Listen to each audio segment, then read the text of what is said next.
बिस्मिल्लाहिर्रहमानिर्रहीम। अस्सलाम वालेकुम। मैं हकीम कमाल सरवर जमाल आज आपके सामने बड़ी ज़बरदस्त वीडियो लेके आया हूँ। मौसम के हिसाब से है और बहुत से लोगों ने मेरे साथ राब्ता किया है कि आप प्लीज़ हमें इन चीज़ों के बारे में बताएं और हमें अपने पाँव की हिफाजत कैसे करें।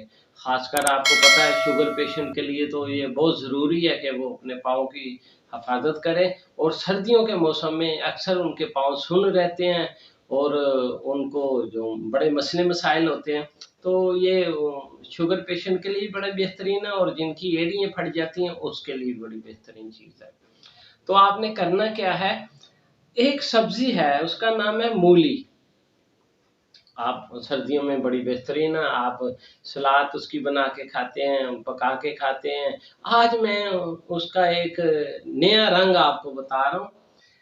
आप उसको एक मूली को छोटे छोटे पीस करें छील के और उसको बॉयल कर लें। जब वो अच्छी तरह पक जाए तो पानी उसका निकाल के उसको बारीक पीस लें।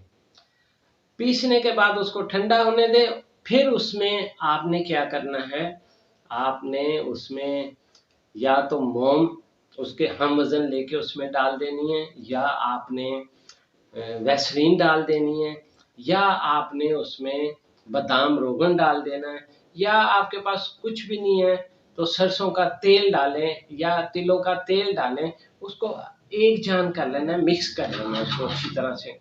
जब वो मिक्स हो जाए, रोज़ाना रात को आप नीम गर्म पानी से पाँव को अच्छी तरह धोएं। उसके बाद वो जो आपने अपना फार्मूला बनाया उसको अच्छी तरह एड़ियों पे मलें, वो पाँव की उंगलियों में मलें अच्छी तरह। जो अंगूठे के नाखून है उसके इर्द गिर्द और अच्छी तरह पाँव की मालिश करें। और ख़ासकर शुगर वाले वो जब नीम गर्म पानी करते हैं तो उसमें तकरीबन 5-6 मिनट उसमें नीम गर्म पानी में आप पाँव रखें। उसकी वजह ये है कि सर्दियों में पाँव में जो ना खून की गर्दिश कम हो जाती है, टांगें सुन्न हो जाती हैं और वो चलते फिरते भी कम है और वो तकलीफ में होते हैं। तो 5 मिनट अगर आपने पाँव रखे पानी में तो इंशाल्लाह ताला खून की गर्दिश भी बढ़ जाएगी। फिर आप मालिश करेंगे उससे भी फायदा होगा। तो अल्लाह ने चाहे आपके पाँव बड़े खूबसूरत और अच्छे होंगे।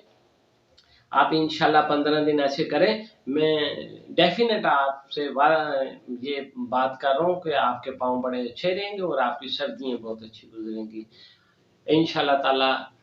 ये नुस्खा आपके बहुत काम आएगा। आप मुझे इजाज़त दें। अल्लाह हाफिज़।